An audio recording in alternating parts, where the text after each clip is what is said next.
الحمد لله وكفى والسلام على عباده الذين اصطفى أما بعد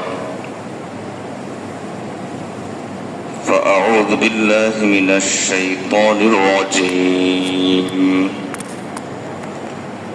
بسم الله الرحمن الرحيم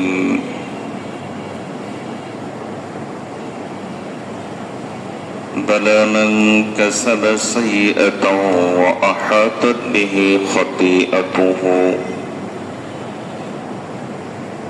فأولئك أصحاب النار هم فيها خالدون بارك الله لنا ولكم في القرآن العظيم ونفعنا به أستغفر الله لي ولكم ولسائر المسلمين إنه هو الغفور الرحيم اللهم صل على سيدنا محمد وعلى آل سيدنا محمد وبارك وسلم اللهم صل على سيدنا محمد وعلى آل سيدنا محمد وبارك وسلم اللهم صل على سيدنا محمد وعلى آل سيدنا محمد وبارك وسلم আল্লাহ তাআলার জন্য সমস্ত প্রশংসা। আল্লাহ তাআলা আমাদেরকে এই জায়গাতে স্থানে তৃতীয়বার আল্লাহর জন্য একসাথে হওয়ার তৌফিক দান করেছেন। এজন্য প্রথমেই অন্তরস্থল থেকে আল্লাহ তাআলার শুকর আদায় করি, আলহামদুলিল্লাহ।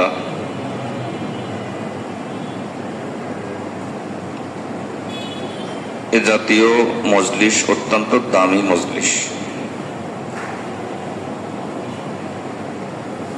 এক সাহাবী, তার নাম ছিল হযরত আব্দুল্লাহ ইবনে রাওয়াহা রাদিয়াল্লাহু তাআলা। আব্দুল্লাহ ইবনে রাওয়াহা রাদিয়াল্লাহু তাআলার অভ্যাস ছিল, তিনি কাউকে পেলে তার হাত ধরতেন, এরপর বলতেন ইজলিস বিনা নুমিন সাআতান, একটু বসো, কিছুক্ষণের জন্য ঈমান নিয়ে আলোচনা করি।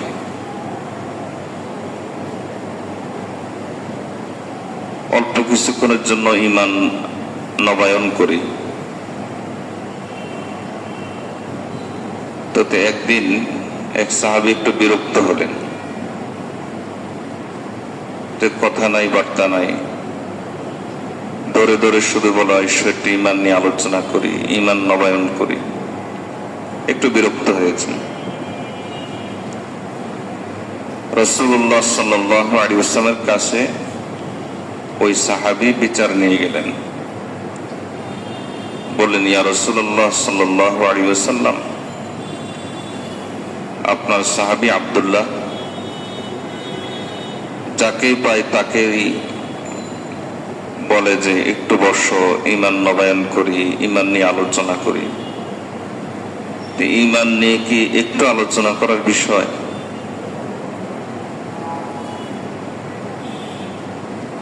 নবীজি সাল্লাল্লাহু আলাইহি ওয়াসাল্লাম ওই সাহাবীর বিরক্তির কারণ বুঝেছেন। নবীজি সাল্লাল্লাহু আলাইহি ওয়াসাল্লাম তখন ওই সাহাবীকে বললেন যে ইন্না আব্দাল্লাহ ইউহিব্বুল মাজালিস ইউহিব্বুল্লাহু ওয়া রাসূলুহু ওয়া তাতাবাহা বিহাল মালায়েকা। তিনি বলেন যে আব্দুল্লাহ যেই মজলিসে বসার জন্য তোমাকে দাওয়াত দিচ্ছে, এটা এমন এক মজলিস যে মজলিসকে আল্লাহ ভালোবাসেন এবং আমি রাসূল ভালোবাসি। এটা এমন এক মজলিস যে মজলিসকে নিয়ে ফেরেশতারা গর্ব করে। আমাদের আজকের মজলিসও আমরা আল্লাহর কাছে আশা করি ওই ধরনের মজলিসের অন্তর্ভুক্ত হবে ইনশাআল্লাহ।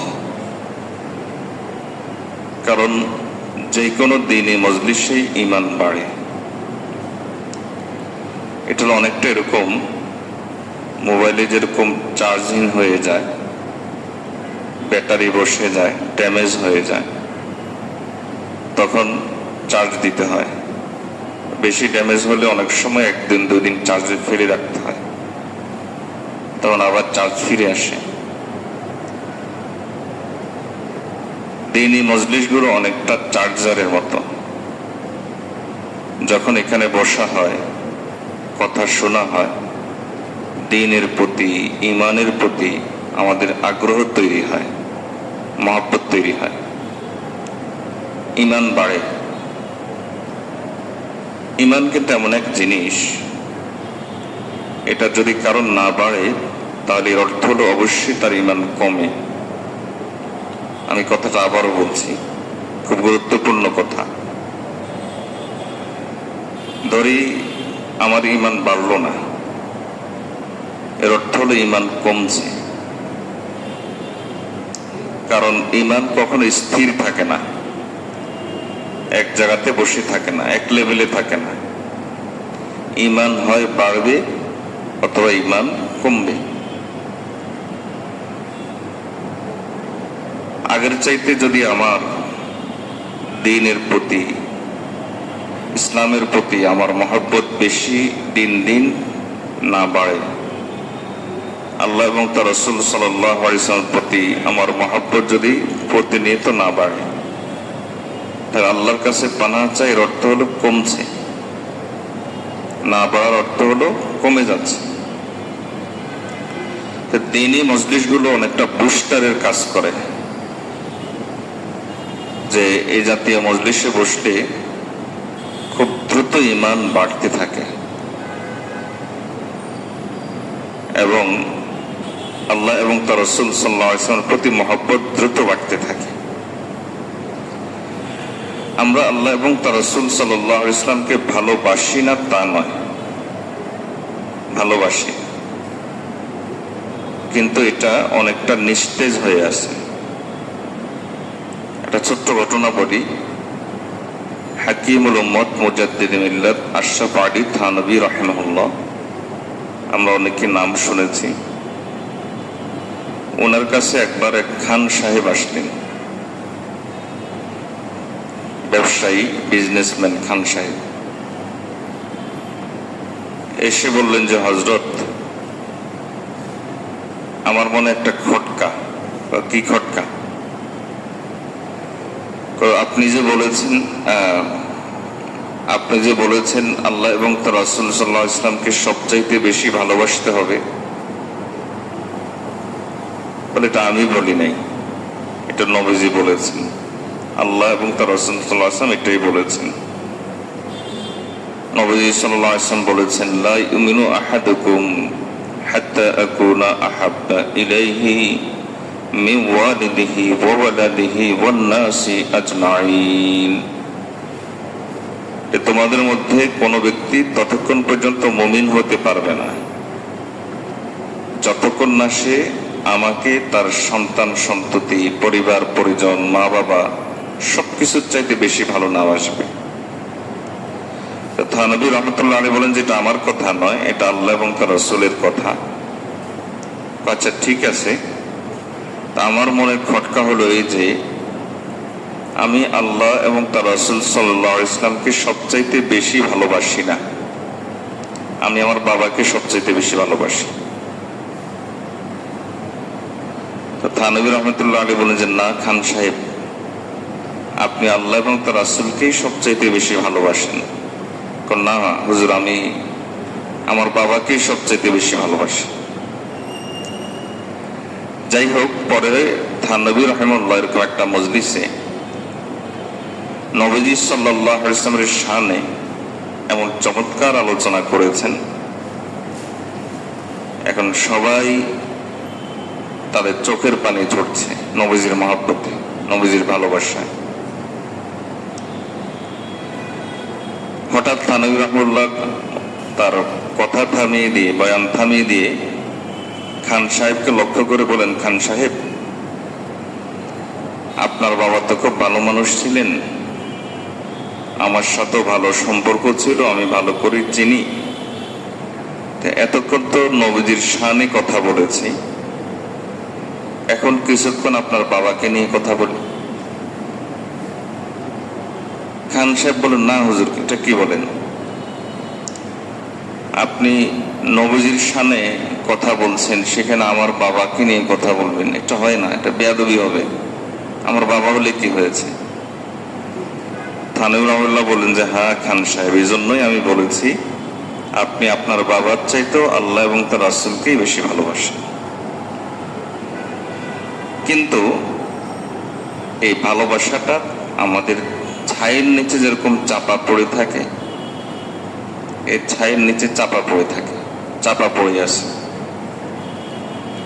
অন্যথা আলহামদুলিল্লাহ আমাদের এই দেশের পরিস্থিতি তো আমরা দেখতে পাই, যখন নবীজির ইজ্জতে আঘাত আসে তখন দেখা যায় যে মাদ্রাসার ছাত্র যে তা না, এই ঢাকা ইউনিভার্সিটির ছাত্র, কলেজ ইউনিভার্সিটির ছেলেরা, অশিক্ষিত শিক্ষিত, হয়তো নামাজ জীবনে জুমা ছাড়ার পড়েও না, রাস্তায় নেমে যায়, প্রতিবাদ করে, প্রয়োজনে নিজের প্রাণ দেওয়ার জন্য প্রস্তুত হয়ে যায়। তাহলে বোঝা গেল আমরা আসলে আল্লাহ এবং তার রাসূল সাল্লাল্লাহু আলাইহি ওয়াসাল্লামকেই সবচেয়ে বেশি ভালোবাসি। এটা মাঝে মাঝে প্রমাণ হয়, দেখা যায়, কিন্তু সেই ভালোবাসাটা চাপা পড়ে আছে। এই চাপা পড়ে যাওয়াটা ক্ষতিকর। কেমন ক্ষতিকর? এটা একসময় একজন মানুষকে আস্তে আস্তে আস্তে আস্তে ধীরে ধীরে বেঈমানের দিকে নিয়ে যেতে পারে। যতক্ষণ পর্যন্ত ঈমান থাকে ততক্ষণ পর্যন্ত আমরা আল্লাহ এবং তার রাসূলকেই সবচেয়ে বেশি ভালোবাসি। কারণ আল্লাহ এবং তার রাসূল সাল্লাল্লাহু আলাইহি ওয়াসাল্লামকে সবচাইতে বেশি না ভালোবাসলে তো ঈমানই থাকবে না। मोहम्मद की मोहब्बत दीन हक की शर्त अव्वल है, अगर इसमें रहे खामी तो ईमान मुकम्मल है। আল্লাহর আরিফ বলেন, নবী সাল্লাল্লাহু আলাইহি ওয়াসাল্লামকে সবচাইতে সব কিছুর চাইতে বেশি ভালোবাসা এটা ঈমানের অংশ। যদি এই ভালোবাসাটা না থাকে তাহলে তার ঈমানই থাকে না। তো আমরা আল্লাহ এবং তার রাসূল সাল্লাল্লাহু আলাইহি ওয়াসাল্লামকেই সবচেয়ে বেশি ভালোবাসি, এতে কোনো সন্দেহ নাই। মাঝে মাঝে খটকা লাগতে পারে, মনে হয় আমরা অমুককে বেশি ভালোবাসি, না, সন্দেহ নাই, এটা বিভিন্ন সময় প্রমাণও হয়। কিন্তু সমস্যা হলো সেটা চাপা পড়ে আছে, এই চাপা পড়ে থাকাটা ক্ষতিকর। এখন প্রশ্ন হলো এটা চাপা পড়ে কেন আছে, কিসের কারণে? এর জবাব আমরা স্বয়ং নবীজি সাল্লাল্লাহু আলাইহি ওয়াসাল্লামের কাছেই পাই। এটা চাপা পড়ে থাকে শুধুমাত্র একটা গুনার কারণে, সেটা হলো নির্জনতার গুনাহ, গোপন গুনাহ। এই গোপন গুনাহ যত বেশি হয় ঈমান তত চাপা পড়ে যায়, মানুষের মধ্যে তত মুনাফিকি তৈরি হয়, দুই রকম চেহারা তৈরি হয়। লোকচক্ষুর সামনে তখন সে আব্দুল কাদের জিলানী, বাইজিদ বুস্তামি, বড় পীর সাহেব, আর লোকচক্ষুর আড়ালে চলে গেলে তখন সে শয়তানের সবচেয়ে কাছের। এই দ্বিচারিতা তার মধ্যে তৈরি হয়। এই যে ডুয়াল ক্যারেক্টার, দ্বিচারিতা, নিফাক, এটা তৈরি হয় একজন মানুষের মধ্যে গোপন গুনার কারণে। এজন্য হাদিসে এসেছে, রাসূলুল্লাহ সাল্লাল্লাহু আলাইহি ওয়াসাল্লাম বলেন, একজন বিখ্যাত সাহাবী ছিলেন হযরত সাওবান রাদিয়াল্লাহু তাআলা আনহু। তো সাওবান রাদিয়াল্লাহু তাআলা আনহু একদিন নবীজির কাছে শুনতে পেলেন নবীজি সাল্লাল্লাহু আলাইহি ওয়াসাল্লাম বলছেন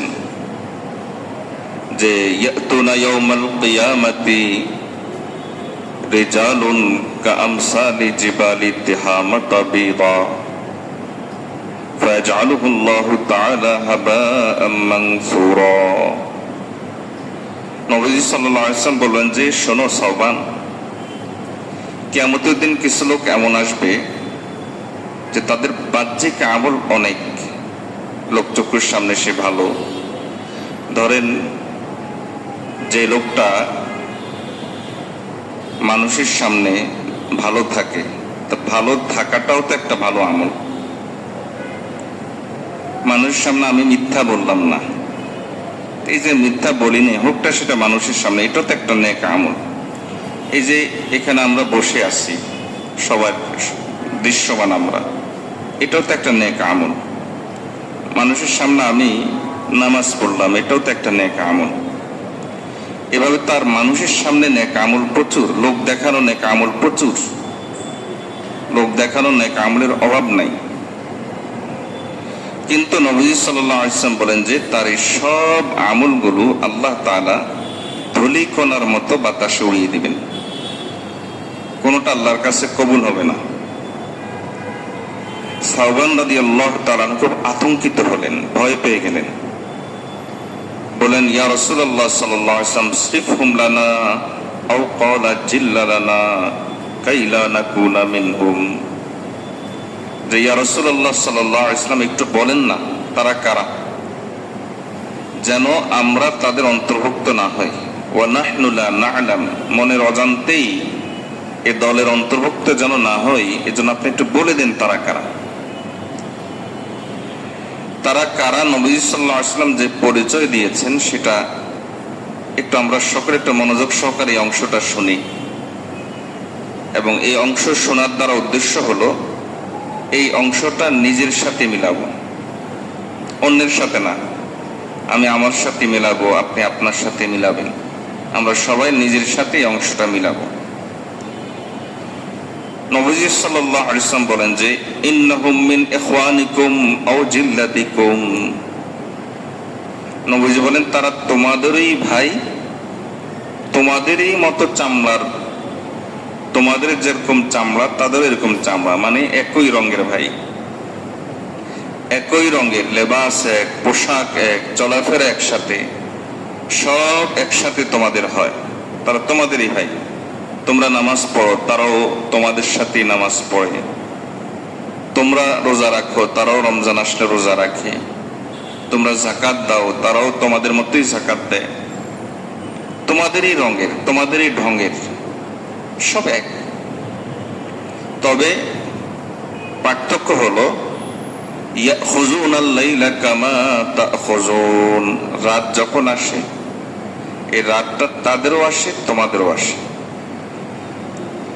রাতের বেলায় গিয়ে তাদের চেহারা পরিবর্তন হয়। নিজের সাথে একটু মিলাবো, অন্যের সাথে না, নিজের সাথে। নবী সাল্লাল্লাহু আলাইহি ওয়াসাল্লাম বলেন যে তারা তোমাদেরই ভাই, তোমাদেরই মতো, তোমাদেরই রঙের, চলাফেরা সবকিছু তোমাদেরই সাথে। রাত যখন আসে তোমাদের কাছে যেমন রাত আসে তাদের কাছেও রাত আসে, তবে পার্থক্য হলো রাতের বেলায় তোমরা গোপনে কোনো গুনায় লিপ্ত হও না, আর যখন তারা মানুষের চোখের আড়ালে চলে যায়, রাত যখন গভীর হয়, ইনতাহাকু বিমাহারিমিল্লাহ, তখন তারা আল্লাহর দেওয়া হারাম, আল্লাহ যে জিনিসগুলোকে হারাম করেছেন, গুনাহ সাব্যস্ত করেছেন, তারা সেগুলোতে ঢুকে পড়ে। এই হলো তাদের মধ্যে, তোমাদের মধ্যে আর তাদের মধ্যে পার্থক্য। তাহলে আমরা এই হাদিস থেকে কি বুঝলাম? ঈমান যেহেতু আছে, এক সরিষা দানা পরিমাণ ঈমান তার থাকলেও, কোনো ব্যক্তির, কোনো মানুষের অন্তরে এক সরিষা দানা পরিমাণ ঈমান থাকলেও সে অবশ্যই অবশ্যই আল্লাহ এবং তার রাসূল সাল্লাল্লাহু আলাইহি ওয়াসাল্লামকেই সবচেয়ে বেশি ভালোবাসে। কারণ আল্লাহ এবং তার রাসূল সাল্লাল্লাহু আলাইহি ওয়াসাল্লামকে সবচাইতে বেশি ভালোবাসা ছাড়া ঈমান তো হবেই না, ঈমান কমপ্লিটই হবে না। তো সে অবশ্যই আল্লাহ এবং তার রাসূল সাল্লাল্লাহু আলাইহি ওয়াসাল্লামকে বেশি ভালোবাসে। তো প্রশ্ন হলো সেই ভালোবাসাটা আমাদের কোন পর্যায়ের আছে? এর উত্তর হলো সেই ভালোবাসাটা মূলত চাপা পড়ে গেছে, ছায়ের নিচে চাপা পড়ে যাওয়ার মতো চাপা পড়ে গেছে। তো প্রশ্ন হলো সেই ভালোবাসাটা চাপা পড়লো কেন? নবী সাল্লাল্লাহু আলাইহি ওয়াসাল্লাম বলেন যে এই ভালোবাসাটা চাপা পড়ে রাতের গুনার কারণে, রাতের গুনার কারণে এই ভালোবাসাটা চাপা পড়ে রাতের গুনার কারণে। নবীজির ভাষায় এর মাধ্যমে মানুষের মধ্যে দুই রকম চরিত্র তৈরি হয়, একটা হলো লোকচক্ষুর সামনের চরিত্র, আর একটা হলো লোকচক্ষুর ভিতরের চরিত্র, লোকচক্ষুর আড়ালের চরিত্র। আমরা এই যে আমাদের যে ভালোবাসাটা চাপা পড়ে আছে, আমি এই কথা আমি বলবো না যে আপনি এই গুনায় লিপ্ত, রাতের গুনায় আমি লিপ্ত, কেউ কারো প্রতি বদধারণা না করি, কিন্তু প্রত্যেকের দিকে তাকাই। যদি বিষয়টা এরকমই হয় তাহলে এখান থেকে উত্তরণের, মুক্তির দরকার আছে কিনা বলেন? এখান থেকে মুক্তির দরকার আছে। এখান থেকে মুক্তির জন্য আমি সংক্ষেপে 4টা পরামর্শ আজকে দিব ইনশাআল্লাহ। আমরা ইনশাআল্লাহ এখান থেকে মুক্তি পাওয়ার চেষ্টা করব ইনশাআল্লাহ। আমি এই কথা বলছি না যে আপনি একদিনে একেবারেই ভালো হয়ে যাবেন, একদিনে আপনি সব ছেড়ে দিতে পারবেন, আমি এটা বলছি না। আমি এটা আপনাকে অবশ্যই বলছি, সেটা হলো আমাদের চেষ্টাটা থাকতে হবে, চিন্তাটা থাকতে হবে। চেষ্টা এবং চিন্তা এটা যদি না থাকে তাহলে ঈমান আমার বাড়ে না, এর অর্থ ঈমান কমে। ঈমান না বাড়ার অর্থ এটা নয় যে ঈমান এক জায়গায় স্থির থাকে। আমি এই মজলিস থেকে অন্তত একটা কথা নিয়ে যান, সেটা হলো ঈমান যদি আমার না বাড়ে তাহলে অবশ্যই আমার ঈমান কমছে। এই একটা কথা নিয়ে যান। একজন মুমিন হিসাবে চিন্তা করেন যে আমার ঈমান বাড়ানো দরকার না ঈমান কমে যাওয়াটা আমার জন্য কতটা এটা সুখকর হবে। কারণ ঈমান এমন এক জিনিস যে স্থির থাকে না, হয় বাড়বে না হয় কমবে। না বাড়লে অবশ্যই কমছে, আর না কমলে অবশ্যই বাড়ছে। তো আমাদের এই ঈমানটা যে চাপা পড়ে আছে, আল্লাহ এবং তার রাসূল সাল্লাল্লাহু আলাইহি ওয়াসাল্লামের প্রতি মহব্বত যে চাপা পড়ে আছে, এখানে আরেকটা কথা বলে রাখি, শুনেন। আপনি যদি আমাকে অথবা যে কোনো একজন আলেমকে যদি জিজ্ঞেস করেন যে ঈমানের সারটা, একেবারেই সার, আপনি এক শব্দে বলেন, ঈমানের সারটা এক শব্দে বলেন, তাহলে ঈমানের সার এক শব্দ হলো আল্লাহ এবং তার রাসূল সাল্লাল্লাহু আলাইহি ওয়াসাল্লামকে সবকিছুর চাইতে বেশি ভালোবাসা। এটা হলো এক বাক্যে ঈমান। আল্লাহ এবং তার রাসূল সাল্লাল্লাহু আলাইহি ওয়াসাল্লামকে সব কিছুর চাইতে বেশি ভালোবাসা, এটা হলো ঈমানের সার। ধরেন ঈমান নিয়ে দিনের পর দিন, রাতের পর রাত, মাসের পর মাস, বছরের পর বছর আলোচনা করা হলো। এনে সব আলোচনাকে একটা ফাইল করলেন, কম্পিউটার একটা ফাইলে আপনি এটা সেভ করলেন। যদি এই ফাইলের একটা নাম দিতে চান, যে এই কয়েক বছরের আলোচনা বা কয়েক জীবনের আলোচনা, কয়েক যুগের আলোচনা আমি কম্পিউটারের ফাইলে আমি রাখলাম, এমন এটা একটা নাম দিতে চাই, তাহলে এর নাম হবে আল্লাহ এবং তার রাসূল সাল্লাল্লাহু আলাইহি ওয়াসাল্লামকে সবচাইতে বেশি ভালোবাসা। সব কিছুর চাইতে আল্লাহ এবং তার রাসূল সাল্লাল্লাহু আলাইহি ওয়াসাল্লামকে ভালোবাসা, এটা ঈমানের সার। সাহাবায়ে কেরাম রাদিয়াল্লাহু তাআলা আজমাইন, আপনি যদি জিজ্ঞেস করেন তাদের মূল বৈশিষ্ট্য কি ছিল, কেন তারা আল্লাহর কাছে এত প্রিয় হয়েছেন, তাহলে ছোট্ট শব্দে তারা আল্লাহ এবং তার রাসূল সাল্লাল্লাহু আলাইহি ওয়াসাল্লামকে সবচাইতে বেশি ভালোবেসেছেন। হাফেজ ইবনে কাসির রাহমাতুল্লাহ আলাইহি, তাফসীর ইবনে কাসির একটা বিখ্যাত তাফসীরের কিতাব আছে, ওনার আরেকটা প্রসিদ্ধ কিতাব আছে আল বিদায়া ওয়ান নিহায়া, ইতিহাসের শুরু এবং শেষ, এই নামে ইসলামিক ফাউন্ডেশন থেকে এটা অনুবাদ আছে, নেটে পাওয়া যায়। ইবনে কাসির রাহিমাহুল্লাহ আল বিদায়া ওয়ান নিহায়াতে উনি বলেন যে সাহাবায়ে কেরাম রাদিয়াল্লাহু তাআলা আজমাইনের সারা জিন্দেগীর যদি ইতিহাস টানা হয় তাহলে একজন সাহাবীকে নিয়ে হাজার হাজার পৃষ্ঠা লেখা যাবে। কিন্তু সকল সাহাবীর যদি বলেন যে এই সকল জীবনীর একটা শিরোনাম দেন, অনওয়ান, উনি বলেন যদি কেউ বলে যে একটা অনওয়ান দেন, একটা শিরোনাম দেন, একটা হেডলাইন দেন, তিনি বলেন যে তাহলে সেটার হেডলাইন হবে এই ফালাম্মা আহাব্বুহু বিকুল্লি কুলুবিহিম আতাউহু বিকুল্লি কুওয়াহুম। তিনি বলেন যে এটার শিরোনাম হবে এই তারা নবীজিকে ভালোবেসেছেন পরিপূর্ণ অন্তর দিয়ে, তাই তার অনুসরণ করেছেন পরিপূর্ণ শক্তি দিয়ে। এটা হলো শিরোনাম। নবীজিকে তারা ভালোবেসেছেন পরিপূর্ণ অন্তর দিয়ে, তাই তার অনুসরণ করেছেন পরিপূর্ণ শক্তি দিয়ে। তো যাই হোক, আমি যেটা বলতে চেয়েছিলাম, তো ঈমানের সার হলো আল্লাহ এবং তার রাসূল সাল্লাল্লাহু আলাইহি ওয়াসাল্লামকে সব কিছুর চাইতে বেশি ভালোবাসা। আমার বাবা, আমার মা, আমার সন্তান সন্ততি, আমার ব্যবসা, আমার বাণিজ্য। প্রচন্ড হাদিসের মধ্যে এসেছে, প্রচন্ড পিপাসার সময় একজন পিপাসার্ত মানুষ পানিকে যতটা ভালোবাসে, আল্লাহ এবং তার রাসূল সাল্লাল্লাহু আলাইহি ওয়াসাল্লামকে এর চাইতে বেশি ভালোবাসতে হবে। তো আল্লাহ এবং তার রাসূল সাল্লাল্লাহু আলাইহি ওয়াসাল্লামকে এই সবচেয়ে বেশি ভালোবাসাটা আমাদের আছে, কিন্তু চাপা পড়ে আছে। কেন? গোপন গুনার কারণে। এখান থেকে যদি মুক্তি পেতে চাই, তাহলে ছোট্ট করে 4টা পরামর্শ আমি দোয়া চাই। 4 পরামর্শ অনুযায়ী আল্লাহ যেন আমাকেও আমল করার তৌফিক দান করেন। আপনাদের জন্য দোয়া করি, আল্লাহ আপনাদেরকেও আমল করার তৌফিক দান করুন। প্রথম পরামর্শ, নবী সাল্লাল্লাহু আলাইহি ওয়াসাল্লামকে জানবেন। আপনারা সকলে এখানে ইউনিভার্সিটির ছাত্র। একটু আত্মজিজ্ঞাসা, নিজেকে জিজ্ঞেস করুন। অন্য কিছু বাদ দেই, আমাদের ক্লাসের যেই বিষয়গুলো আছে সেগুলো আপাতত একদিকে রাখি। আমাদের যে দৈনন্দিন যে পড়ালেখা আছে সেটাকে আপাতত একদিকে রাখি। এর বাইরেও আমরা কি পরিমাণ পড়েছি?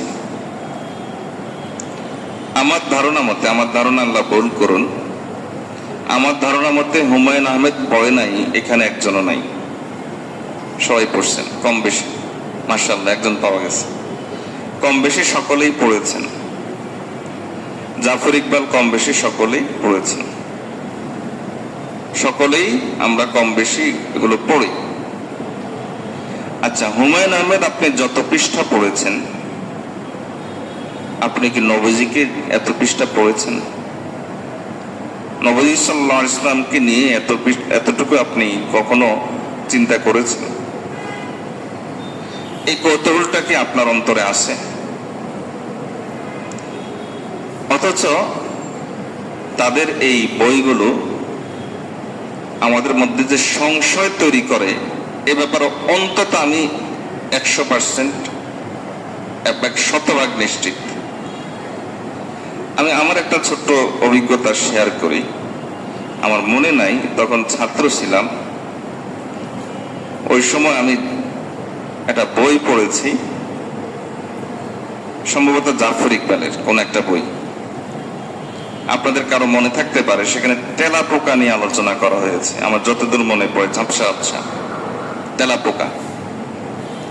তো অনেক বছর আগের কথা, তো প্রায় ধরেন 30 বছর, আরো বেশি হইতে পারে এর আগের কথা।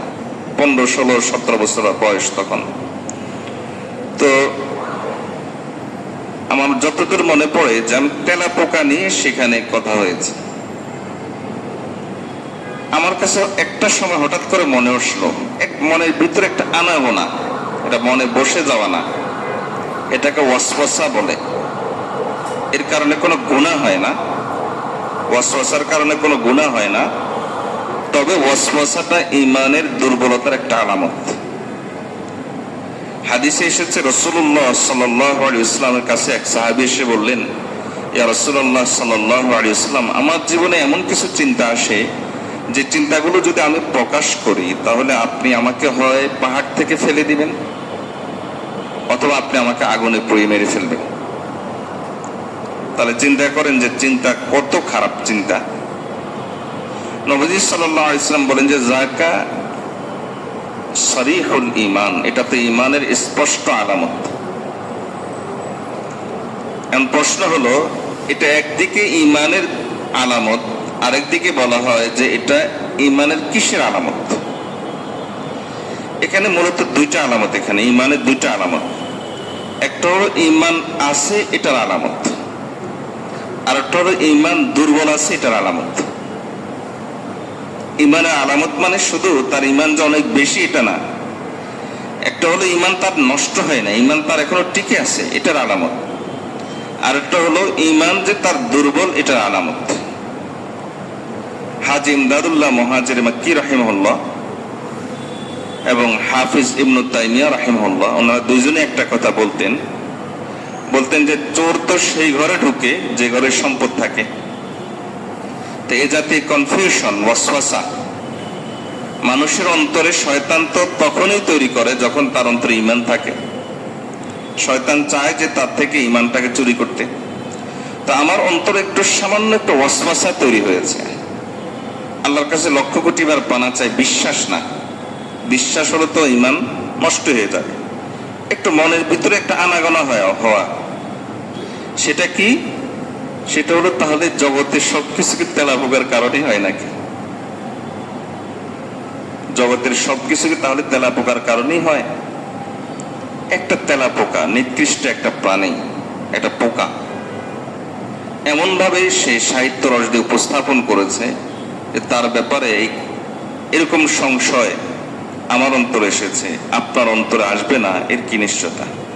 অথচ আপনারা জানেন আমাদের ব্যাকগ্রাউন্ড হলো মাদ্রাসা ব্যাকগ্রাউন্ড। তো ইমানি পরিবেশে আমরা বড় হয়েছি, ইমানি পরিবেশে আমরা থেকেছি, তো সেটা আপনার অন্তরে আসবে না, এর কি নিশ্চয়তা?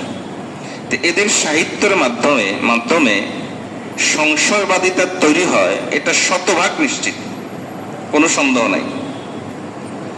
এই তো যাদের সাহিত্য দিয়ে আমার মধ্যে সংশয়বাদিতা তৈরি হচ্ছে, তাদের সাহিত্য আমি শত শত পৃষ্ঠা পড়লাম, আর যিনি আমার ইমানের পাঠ, যাকে ছাড়া আমি ইমান রাখতেই পারবো না, যাকে ছাড়া আমার ইমান হবেই না, সে নবীজি সাল্লাল্লাহু আলাইহি সাল্লামকে নিয়ে আমি আর আপনি কতদিন কত পৃষ্ঠা পড়েছি।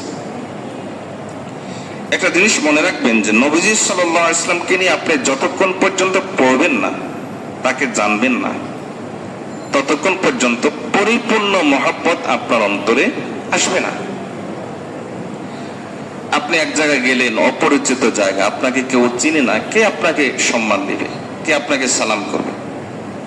কিন্তু আপনাকে চিনলো, আপনার অবস্থান সম্পর্কে সে জানলো, তখন অটোমেটিকলি তার অন্তরে আপনার প্রতি একটা সম্মান বোধ কাজ করবে, তখন আপনাকে সে সালাম দিবে।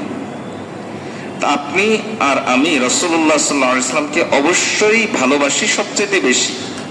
আলহামদুলিল্লাহ, এই ভালোবাসাটা আমাদের পৈতৃক সূত্রে প্রাপ্ত, বংশীয় সূত্রে আমরা প্রাপ্ত। ইমানি একটা মুসলিম দেশে আমরা জন্মগ্রহণ করেছি, এটা আমরা আলহামদুলিল্লাহ আল্লাহর কাছে লাখো কোটি শুকর আদায় করি। কিন্তু আমি যদি রাসূলুল্লাহ সাল্লাল্লাহু আলাইহি ওয়াসাল্লামকে না জানি, তাহলে আমার ইমানটা বাড়বে কিভাবে বলেন? এই চাপা পড়া ইমানকে আমি সেখান থেকে উদ্ধার করব কিভাবে? যাকে নিয়ে আমার ইমান, তাকে তো আমি জানি না। এখানে দেখেন,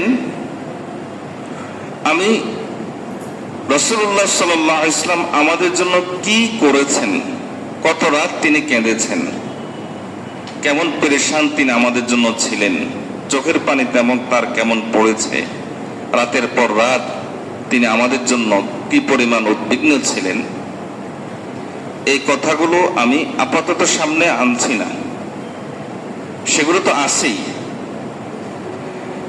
কিন্তু আমি যেটা আপনাদের মনোযোগ আকর্ষণ করতে চাই সেটা হলো, একটু সবাই মিলে একটু কালিমাটা পড়েন তো, লা ইলাহা, বলেন না, লা ইলাহা ইল্লাল্লাহু। একটা পাঠ, একটা কালিমার একটা পাঠ না? এরপর দ্বিতীয় পাঠটা পড়েন তো, মুহাম্মাদুর রাসূলুল্লাহ, লা ইলাহা ইল্লাল্লাহু মুহাম্মাদুর রাসূলুল্লাহ। নবী সাল্লাল্লাহু আলাইহি ওয়াসাল্লামকে না জানলে আল্লাহর কসম আপনি আল্লাহকে জানবেন না। কারণ আল্লাহর পরিচয়, আল্লাহকে চিনিয়েছেন আমাদেরকে কে? রাসূলুল্লাহ সাল্লাল্লাহু আলাইহি ওয়াসাল্লাম। যিনি আমাদের মালিককে চিনিয়েছেন, তাকে আপনি না জানলে আপনি আল্লাহকে জানবেন না। এজন্য হাদিসের মধ্যে এসেছে, রাসূলুল্লাহ সাল্লাল্লাহু আলাইহি ওয়াসাল্লাম বলেন যে, আহিব্বুল্লাহ লিমা ইয়াউদু মিন নিআমিকুম ওয়া আহিব্বুনি লিহুব্বিল্লাহ। নবীজি সাল্লাল্লাহু আলাইহি ওয়াসাল্লাম বলেন যে তোমরা আল্লাহকে ভালোবাসো এজন্য যে যেহেতু তোমাদের অস্তিত্ব থেকে শুরু করে তোমাদের জীবনের সকল উপভোগ, সকল নেয়ামত এটা আল্লাহ তোমাদেরকে দেন, কাজে তোমরা আল্লাহকে মহব্বত করো। নবী সাল্লাল্লাহু আলাইহি ওয়াসাল্লাম বলেন যে যেহেতু তোমাদেরকে আল্লাহ নেয়ামত দেন, একজন মানুষ আমাকে যদি 500 টাকা হাদিয়া দেয় তখন তার প্রতি একটা মহব্বত তৈরি হয়। তো আল্লাহ তাআলা আমাদেরকে কত নেয়ামত, অগণিত অসংখ্য নেয়ামত দিয়েছেন। তো এই নেয়ামত আল্লাহ দিচ্ছেন এই জন্য আল্লাহকে ভালোবাসো। আর আমি নবীকে কেন ভালোবাসবা? ওয়া আহিব্বুনি লিহুব্বিল্লাহ। আল্লাহ যেহেতু আমাকে সবচেয়ে বেশি ভালোবাসেন, তোমার মালিক যেহেতু আমাকে সবচেয়ে বেশি ভালোবাসেন, কাজেই তুমি তোমার মালিক যেহেতু আমাকে সবচেয়ে বেশি ভালোবাসেন, তুমিও আমাকে এই জন্য সবচেয়ে বেশি ভালোবাসবে। তা আমি যেটা বোঝাতে চাচ্ছি, আমাদের ঈমানের একটা অংশই হলো, শুধু অংশ না, একটা মূল অংশই হলো মুহাম্মদুর রাসূলুল্লাহ সাল্লাল্লাহু আলাইহি ওয়াসাল্লাম। সে মুহাম্মদুর রাসূলুল্লাহ সাল্লাল্লাহু আলাইহি ওয়াসাল্লামকে যদি আমি নাই জানি, তাহলে বলেন তো আমার ঈমানটাকে আমি এই চাপা পড়া ছায়ের নিচ থেকে উদ্ধার করবো কিভাবে? এজন্য আপনাদের প্রতি আমার একটা অনুরোধ থাকবে এবং আমি হাতে পায়ে ধরে এই কথাটা বলে যাব, সেটা হলো আল্লাহর ওয়াস্তে আমরা সকলেই আমাদের নবীজিকে জানবো ইনশাআল্লাহ। পারবো না ইনশাআল্লাহ? আচ্ছা, নবীজি সাল্লাল্লাহু আলাইহি ওয়াসাল্লামের সিরাত, আজকে থেকে নবীজি সাল্লাল্লাহু আলাইহি ওয়াসাল্লামের জীবনীকে সিরাত বলা হয়। তো নবীজি সাল্লাল্লাহু আলাইহি ওয়াসাল্লামের সিরাত আজকে থেকে আমরা পড়বো, এই নিয়ত আমরা কারা কারা করতে পেরেছি এটা আল্লাহকে দেখান তো। আল্লাহ আমাদের সকলকে তৌফিক দান করুন, আল্লাহ আমাদের সকলকে তৌফিক দান করুন, সবাই বলেন আমিন।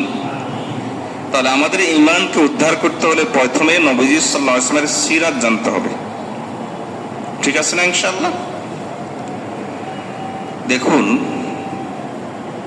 আমাদের নবীজি সাল্লাল্লাহু আলাইহি ওয়াসাল্লাম আমাদেরকে কতটা ভালোবেসেছেন,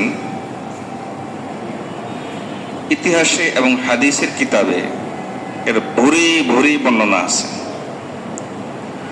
এটা নিয়ে কথা বলতে গেলে রাতের পর রাত শেষ হয়ে যাবে। আপনি যখন পড়বেন তখনও রাতের পর রাত পড়তে পারবেন। আমি এই মুহূর্তে শুধু একটা চিত্র আপনাদের সামনে তুলে ধরি। রাসূলুল্লাহ সাল্লাল্লাহু আলাইহি ওয়াসাল্লাম, সহিহ বুখারীর হাদিস, নবী সাল্লাল্লাহু আলাইহি ওয়াসাল্লাম সারা রাত আল্লাহর কাছে কেঁদেছেন কোরআন মাজিদের একটা আয়াত পড়ে, ইন তুআযিবহুম ফাইন্নাহুম ইবাদুক ওয়া ইন তাগফির লাহুম ফাইন্নাকা আনতাল গফুরুর রহিম। এই আয়াতের সারমর্ম হলো আল্লাহ তাআলাকে আল্লাহর নবী হযরত মুসা আলাইহিস সালাম বলেছিলেন যে ও আল্লাহ, আপনি যদি এদেরকে শাস্তি দেন তা কাকে শাস্তি দিবেন? এরা তো আপনারই বান্দা। আর যদি মাফ করে দেন তাহলে আপনি তো মাফকারী, আপনি মাফ না করলে কে মাফ করবে? এই আয়াতটা পড়ে সারা রাত তিনি, আচ্ছা আপনার ধরেন একজন মায়ের সন্তান মারা গেল, আমি এই কথা শতভাগ নিশ্চিত এই মা কিন্তু সারা রাত কাঁদতে পারবে না, হয়তো আধা ঘন্টা কাঁদবে, 1 ঘন্টা কাঁদবে, এরপরে কিছু ঘরের কাজ করবে, আবার মনে উঠবে, আবার একটু কাঁদবে, আবার হয়তো একটু কথা বলবে, আবার একটু গল্প করবে, আবার একটু স্মৃতিচারণ করবে। লাগাতার একটা রাত, সারা রাত কেঁদে শেষ করা, এটা জগতের কারো পক্ষে সম্ভব না, কারো পক্ষেই সম্ভব না। কিন্তু নবী সাল্লাল্লাহু আলাইহি ওয়াসাল্লাম শুধুমাত্র এই আয়াত পড়ে সারা রাত কেঁদেছেন, হে আল্লাহ, আপনি শাস্তি দিলে কাকে শাস্তি দিবেন? এরা তো আপনারই বান্দা। আর মাফ করে দেন যদি, তাহলে মাফটা আপনিই করবেন, কারণ আপনি তো মাফকারী এবং আপনি দয়াবান। সারা রাত নবী সাল্লাল্লাহু আলাইহি ওয়াসাল্লাম এই আয়াত পড়ে কেঁদেছেন। ভোর রাত, এখন দোয়া কবুলের সময়, সারা রাত কেঁদেছেন শুধু এই আয়াত পড়ে। ভোর রাতে বোঝা যাচ্ছে যে এই আয়াতটা তিনি কেন পড়েছেন। এখন দোয়া কবুলের সময়। এখন আল্লাহ তাআলা প্রথম আকাশে চলে আসেন, ডাকতে থাকেন, আলা মিন মুস্তাগফিরিন ফাগফির লাহু মান ইয়াদউনি আস্তাজিবু লাহু। হাদিসে বিভিন্ন শব্দ এসেছে, কে আমাকে এখন ডাকবে, আমি দোয়া কবুল করে নিব। এখন দোয়া কবুলের সময়।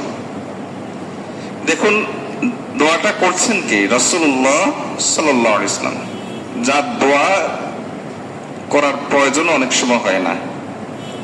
আমরা এরকম দৃশ্য দেখি, নবীজি সাল্লাল্লাহু আলাইহি ওয়াসাল্লাম আকাশের দিকে তাকিয়েছেন, মনে মনে কামনা করছেন যে আহা, কিবলাটা যদি বাইতুল্লাহ না হয়ে বাইতুল মুকাদ্দাস হতো, কিবলাটা যদি বাইতুল মুকাদ্দাস না হয়ে বাইতুল্লাহ হতো। এভাবে আকাশের দিকে তাকিয়েছেন, মুখে উচ্চারণ করেন নাই, বলেন নাই। আল্লাহ তাআলা এত চমৎকার ভঙ্গিতে আয়াত নাযিল করলেন, কাদ নারা তাকাল্লুবা ওয়াজহিকা ফিস সামা। আমি আপনার চেহারা কিন্তু দেখছি, আপনি আকাশের দিকে বারবার উঠেছেন। এরপর আল্লাহ বলেন, ফাওয়াল্লি ওয়াজহাকা শাতরাল মাসজিদিল হারাম। এখন থেকে আপনি কিবলা পরিবর্তন করেছিলেন।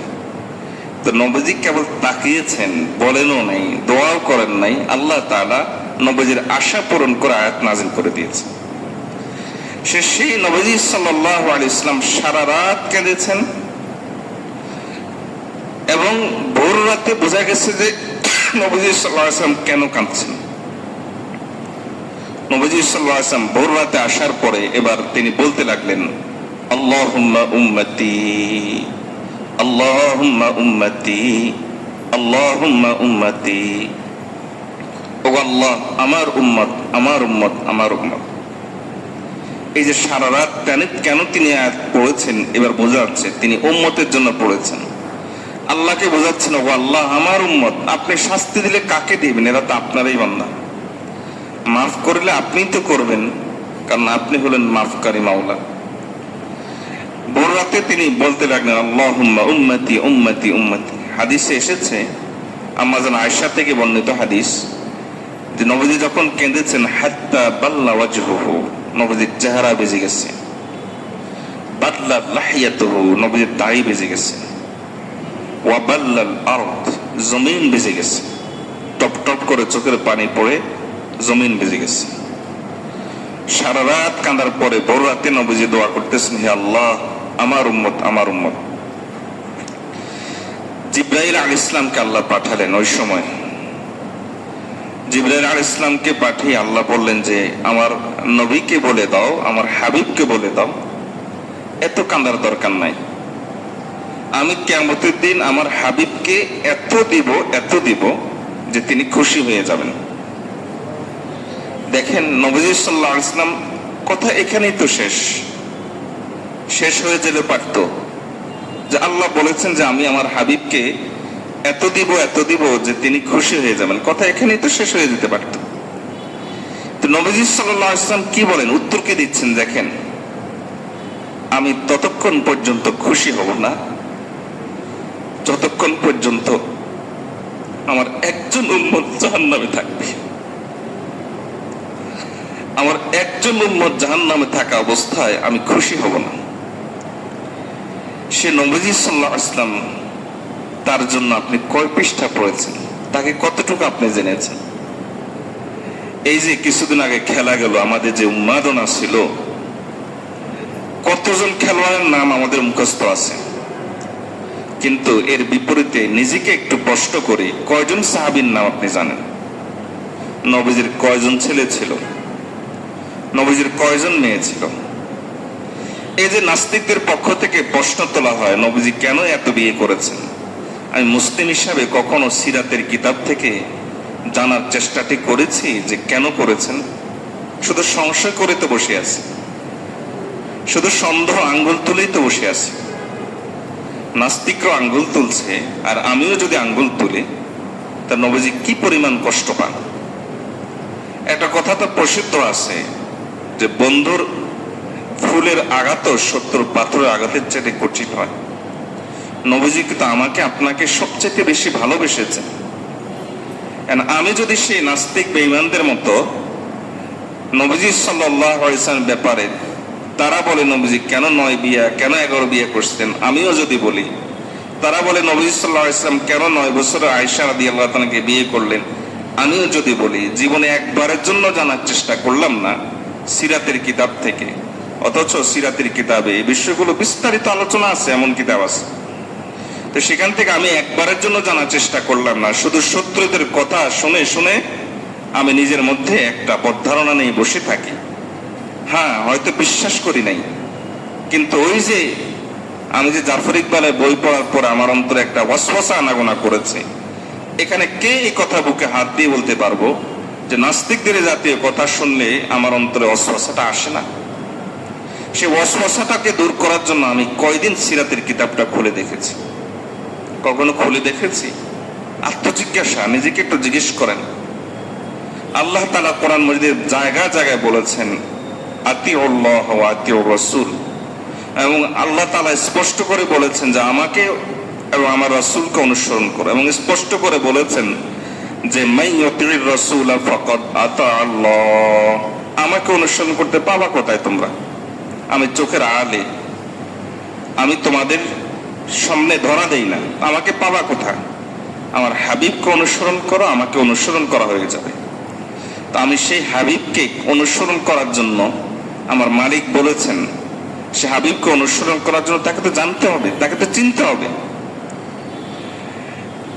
আমাদের মৌলিক সমস্যা হলো যে আমরা যখন দিন সম্পর্কে জানার চিন্তা করি, তখন আমরা শুরু করি সরাসরি কোরআন এবং হাদিস থেকে জানার চেষ্টা। এটা নিষেধ নয়, এটা মোটেই নিষেধ নয়। বরং কেউ যদি এই কথা বলে যে কোরআন হাদিস বুঝতে চেষ্টা করাটা নিষেধ, তাহলে আমি বলবো এটা তার জীবনে একটা বড় অপরাধ, এটা একটা গুনার কথা বলেছে, সে অন্যায় কথা বলেছে। কিন্তু প্রত্যেকটা জিনিসের একটা স্তর থাকে, স্তর বাই স্তর। আপনি আগে নবীজির সিরাতটা পড়েন। নবীজির সিরাত এটা হলো প্রথম স্তর নবীজিকে জানার। নবীজির হাদিস এটা হলো পরের স্তর। আগে নবীজি সাল্লাল্লাহু আলাইহি ওয়াসাল্লামের সিরাতটা পড়েন, নবীজিকে জানেন, নবীজি কেমন ছিলেন, তারপরে তার কথার উপর আস্থা আসবে, তারপর তার বাণীর উপর আপনার বিশ্বাস আসবে। এজন্য আমাদের এই নিস্তেজ ইমানকে যদি আমরা তরুতাজা করতে চাই, তাহলে প্রথম কাজ হলো নবীজি সাল্লাল্লাহু আলাইহি ওয়াসাল্লামের সিরাত জানতে হবে। জানবো তো ইনশাআল্লাহ? বলেন না ইনশাআল্লাহ? বলে ইনশাআল্লাহ। একটু খুশি করে দেন, আল্লাহকে খুশি করে দেন, ইনশাআল্লাহ বলেন। সবাই বলেন, একটু জোরে বলেন, আল্লাহ খুশি হয়ে যাক। একটা হাত তুলি, আল্লাহু আকবার। হে আল্লাহ আপনি সাক্ষী থাকেন, হে আল্লাহ আপনি সাক্ষী থাকেন, আমরা আপনার হাবিবকে আজকে থেকে জানার চেষ্টা করব ইনশাআল্লাহ। আল্লাহ তৌফিক দান করুন। বাকি তিনটা পরামর্শ 5 মিনিটের ভিতরে ছোট্ট ছোট্ট করে দিয়ে দিই। মৌলিক পরামর্শ এটাই উদ্দেশ্য ছিল। দ্বিতীয় পরামর্শ হলো, যে সমস্ত জায়গায় গেলে, যে সমস্ত পরিবেশে গেলে ঈমান বাড়ে, এই সমস্ত পরিবেশে যাওয়ার চেষ্টা করবেন। এই সমস্ত পরিবেশে যত এসে যাবেন, যেমন আজকে এই পরিবেশে এসেছেন, কিছু না হয় কিছুটা হলেও তো আল্লাহ এবং তার রাসূল সাল্লাল্লাহু আলাইহি ওয়াসাল্লাম প্রতি আমাদের মহব্বত বাড়ছে না? একটু হলেও বেড়েছে। তো এরকম মজলিসে যাওয়ার চেষ্টা করবেন। আপনি যদি উপস্থিত হতে না পারেন, তাহলে একজনকে দাওয়াত দিয়ে হলো পাঠাবেন। এতেও আল্লাহ তাআলা আপনার ওই পাঠানোর বরকতে আপনার ঈমান একটু হলো মজবুত করে দিবে। আর যদি নিজে আসেন, সাথে আরেকজনকে নিয়ে আসেন, তাহলে তো ঈমান আরেকটু মজবুত হবে। আমি এই কথা বলছি না নির্দিষ্ট কোনো এই মজলিস, আমি নির্দিষ্ট মজলিসকে টার্গেট করে আমি কথাটা বলি নাই। আমি বলতে চাচ্ছি যেই কোনো ঈমানি পরিবেশ, যেই কোনো ঈমানি মজলিস, ওই মজলিসে আপনি নিজে যাবেন, সাথে যদি আরো 2-1জনকে সাথে নিয়ে যেতে পারেন, তাহলে ঈমানের মাত্রাটা আল্লাহ আরেকটু বাড়িয়ে দিবেন। আল্লাহ আরেকটু খুশি হয়ে আপনার ঈমান আরেকটু বাড়িয়ে দিবেন। আল্লাহ আমাদেরকে এই তৌফিকটাও দান করুন, বলে আমিন।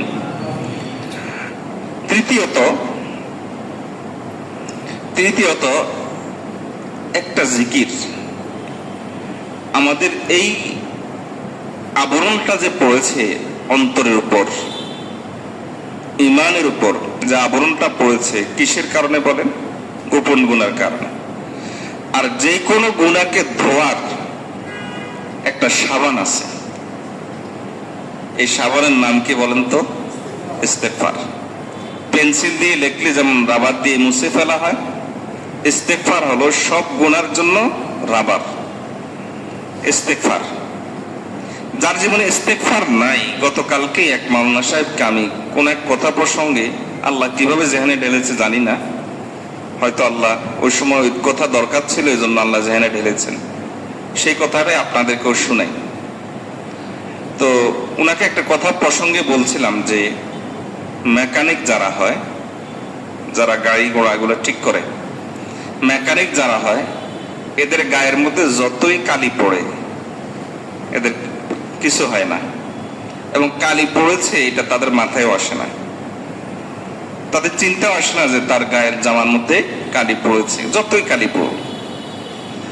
কিন্তু কেউ যদি একটা পরিষ্কার জামা পরে, সাদা জামা পরে, তখন তার গায়ের মধ্যে একটু সামান্য কাদা পানি পড়লো তখন মন ছ্যাদ করে উঠে। আমি এক জায়গায় বেড়াতে বের হয়ে যাচ্ছি, একটা দাওয়াত খেতে যাচ্ছি, আর এই সময় আমার কাপড়টা নষ্ট হয়ে গেল, তার মন পেরেশান হয়, মন তখন তার উদ্বিগ্ন হয়। তওবা এবং ইস্তেগফারের বিষয়টা ঠিক এরকম। যার জীবনে তওবা নাই, ইস্তেগফার নাই, তার জীবনে গুনাহ কোনো প্রভাব ফেলে না। হাদিসের ভাষায় নবীজি সাল্লাল্লাহু আলাইহি ওয়াসাল্লাম বলেন যে তার অবস্থা হয়ে যায় এরকম, যেমন তার নাকের ডগায় একটা মাছি বসলো, আর সে মাছিটাকে এভাবে তাড়িয়ে দিল, কিছুই মনে করে নাই, ডোন্ট কেয়ার, এভাবে সে তাড়িয়ে দিয়েছে। আর একজন মুমিন গুনাহকে মনে করে কান্নাহু ওয়াকাআ তাহতা জাবালিন, নবী সাল্লাল্লাহু আলাইহি ওয়াসাল্লাম বলেন কেমন যেন সে একটা পাহাড় নিচে বসেছে। এই যে এই অনুভূতিটা, মেকানিক তার গায়ে সারাদিন কালি লাগুক, তার চিন্তার মধ্যে, তার মনের মধ্যে কোনো প্রকার ভার তৈরি হয় না। কিন্তু একটা সাদা পোশাকধারী, একটা পরিষ্কার পরিচ্ছন্ন পোশাকধারী, তার গায়ের মধ্যে সামান্য কাদা পানি লাগলেই তার অন্তর ভারাক্রান্ত হয়। পার্থক্যটা কোথায়? পার্থক্যটা হলো যে অনুভূতি। এই অনুভূতিটা আপনার অন্তরে কখন আসবে? ঈমানের বিষয়ে অনুভূতিটা কখন আসবে? আপনি তওবা করেছেন, বারবার ইস্তেগফার করেছেন, এর অর্থ হলো আপনি বারবার আপনার গুনাহগুলোকে কি করেছেন? পরিষ্কার করেছেন। আপনার ঈমানের উপর যে আবরণটা পড়েছে, সে আবরণটা আপনি বারবার মুছে দিয়েছেন। এখন এবার আপনার কাছে যেই কোনো গুনাহ ভারী লাগবে, যেই কোনো গুনাহ, আল্লাহ তাআলা বলেন ওয়া ইন্নাহা লাকাবীরাতুন ইল্লা আলাল খাশিঈন। আল্লাহ বলেন মুনাফিকদের আর মুমিনদের মধ্যে একটা ব্যবধান হলো, মুনাফিকদের কাছে গুনাহ সহজ, নেক আমল ভারী, আর মুমিনদের কাছে নেক আমল সহজ, গুনাহ ভারী। এখন আমাদের কাছে তো গুনাহ সহজ, নেক আমল ভারী, এর অর্থ হলো নেফাকের কিছু আমাদের কাছে আছে। এটা থেকে উত্তরণের রাস্তা একটাই, সেটা হলো আমাদের ঈমান সাবান দিয়ে পরিষ্কার করতে হবে, গুনার ময়লা ধুয়ে ফেলতে হবে, তাহলেই আমার মধ্যে এই অনুভূতিটা আসবে। আর সেটা আমার জন্য রাস্তা হলো বেশি করে ইস্তেগফার করা। আজকে থেকে আমরা বেশি করে ইস্তেগফার করবো তো ইনশাআল্লাহ? বলেন তো ইনশাআল্লাহ। ইনশাআল্লাহ বলি। অন্তত প্রত্যেক নামাজের পরে 10টা বার ইস্তেগফার কে কে পড়তে পারবেন? 10 বার পড়তে কি 10 মিনিট লাগবে? 10 বার পড়তে কত মিনিট লাগবে? 30 সেকেন্ড। 30 সেকেন্ডও লাগবে না। আমি আপনাদের কাছে 5 ওয়াক্ত নামাজের পরে মাত্র 2.5 মিনিট চাচ্ছি। জীবনের শেষ দিন পর্যন্ত, একবারে মরণ পর্যন্ত আমরা অন্তত 10-20 বার প্রত্যেক নামাজের পরে 1টা মিনিট আমরা ইস্তেগফার করব ইনশাআল্লাহ। ইনশাআল্লাহ বলি ইনশাআল্লাহ। এখন নামাজ না পড়লে কি ইস্তেগফার করব না? করবেন। ঘুমাতে যাবেন ইস্তেগফার করবেন, বসতে যাবেন ইস্তেগফার করবেন। ইস্তেগফারটাকে জীবনে একটা পার্ট বানিয়ে নেন। আমরা যেমন আমাদের দৈনন্দিন জীবনে, আমাদের জীবনে একটা পার্ট, একটা শব্দ আছে, সেটা কি? সরি। বলি না আমরা অনেক সময় অনেক জায়গাতে সরি বলি এবং বলতে হয়। আল্লাহর সাথে আমাদের বিষয়টা কিন্তু এরকমই। আল্লাহকেও আমাদের বারবার সরি বলতে হবে। আর আল্লাহকে সরি বলার ভাষা নবীজি আমাদেরকে শিখিয়েছেন, সেটা কি? আস্তাগফিরুল্লাহ অথবা আল্লাহুম্মা গফিরলি, আল্লাহুম্মা গফিরলি, আল্লাহুম্মা গফিরলি, এর অর্থ আল্লাহ আমাকে মাফ করেন, সরি। আমরা এই ইস্তেগফার অভ্যাস করব ইনশাআল্লাহ। ইস্তেগফার নিয়ে সুযোগ হলে কোনোদিন স্বতন্ত্র আলোচনা করতে মনে চায় ইনশাআল্লাহ, যদি মনে থাকে কোনো একদিন স্বতন্ত্র আলোচনা করব ইনশাআল্লাহ। এটা একটা ম্যাজিক, মুমিনের জীবনে ইস্তেগফার ম্যাজিকের মতো একটা বিষয়। আর 4 নম্বর পরামর্শ মনে থাকবে তো ইনশাআল্লাহ, না ভুলে যাবেন ইনশাআল্লাহ? ইনশাআল্লাহ ভুলে যাবেন নাকি? ইনশাআল্লাহ মনে থাকবে, ইনশাআল্লাহ মনে থাকবে। 4 নম্বর পরামর্শ, 4 নম্বর পরামর্শ হলো কম বেশি যতটুকুই পারেন নবীজি সাল্লাল্লাহু আলাইহি ওয়াসাল্লামের সুন্নাত একটা একটা করে শুরু করেন।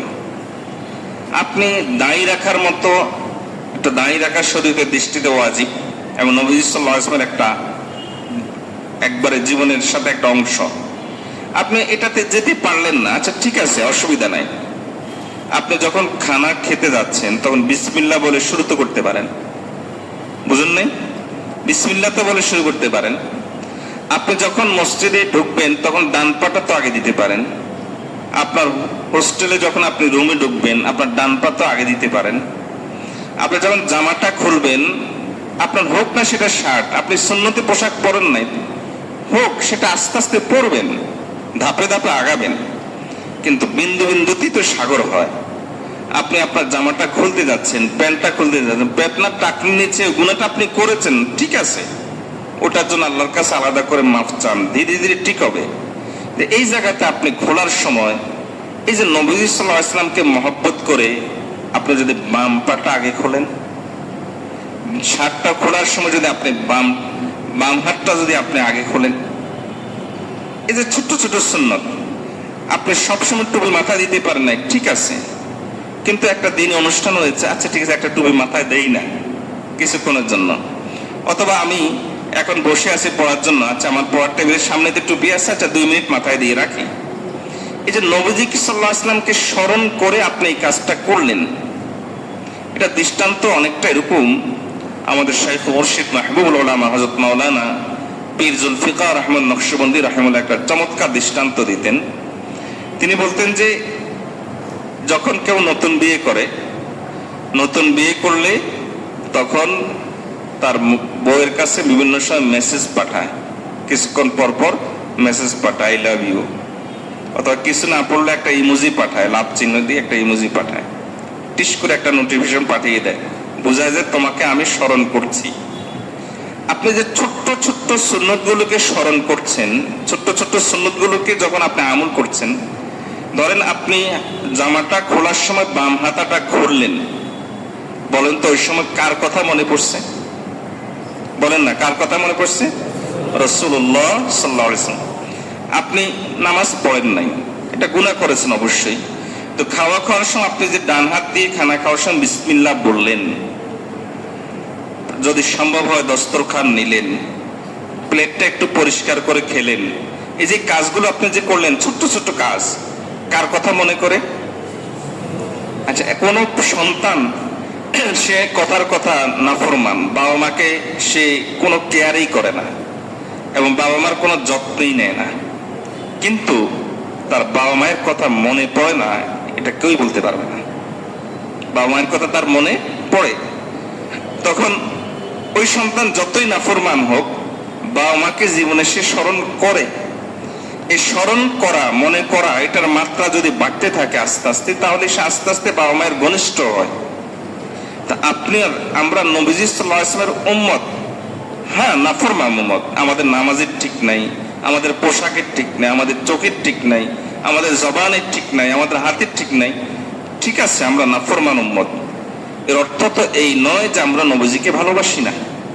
এজন্য ভালোবেসে মাঝে মাঝে নবীজি সাল্লাল্লাহু আলাইহি ওয়াসাল্লামের কাছে একটা নোটিফিকেশন পাঠাই না, একটা ইমোজি পাঠাই না, একটা লাভ চিহ্ন পাঠাই না, একটা মেসেজ দেই না, আই লাভ ইউ ইয়া রাসূলুল্লাহ সাল্লাল্লাহু আলাইহি ওয়াসাল্লাম। সেটা কিভাবে? আমি একটা ছোট্ট সুন্নতের উপর আমল করলাম, এর অর্থ নবীজির কাছে একটা মেসেজ চলে গেছে, আপনার অমুক উম্মত আপনাকে কিন্তু ভালোবাসে। আমরা এই কাজটা করতে পারবো না ইনশাআল্লাহ? আল্লাহ আমাদেরকে 4টা কাজ করার তৌফিক দান করুন। ওয়া আখিরু দাওয়ানা আনিল হামদুলিল্লাহি রাব্বিল আলামিন। সময় মনে একটু বেশি নিয়ে গেছি, আল্লাহ আমাদের সকলকে মাফ করে দিন। যে কথাগুলো বলেছি আল্লাহ আমাদেরকে এই কথাগুলোর উপর আমল করার তৌফিক দান করুন। আমার টার্গেট ছিল যে 10:15টার ভিতরে শেষ করব। আল্লাহর কোনো একজন বান্দা অবশ্যই এখানে এরকম বসেছেন যিনি তলব নিয়ে বসেছেন, যার কারণে তার উসিলা হয়তো আল্লাহ তাআলা কথাগুলো ঢেলেছেন। আল্লাহ ওই বান্দার উসিলা আমাদেরকে আল্লাহ মাফ করে দিন। আল্লাহ আমাদের সকলকে কিয়ামতের দিন নবী সাল্লাল্লাহু আলাইহি ওয়াসাল্লামের শাফাআত নসিব করুন বলে আমিন। দুরূদ শরীফ পড়ি। আল্লাহুম্মা সাল্লি আলা সাইয়্যিদিনা মুহাম্মদ ওয়া আলা আলি সাইয়্যিদিনা মুহাম্মদ ওয়া বারিক ওয়া সাল্লিম। আল্লাহুম্মা সাল্লি আলা সাইয়্যিদিনা মুহাম্মদ ওয়া আলা আলি সাইয়্যিদিনা মুহাম্মদ ওয়া বারিক ওয়া সাল্লিম।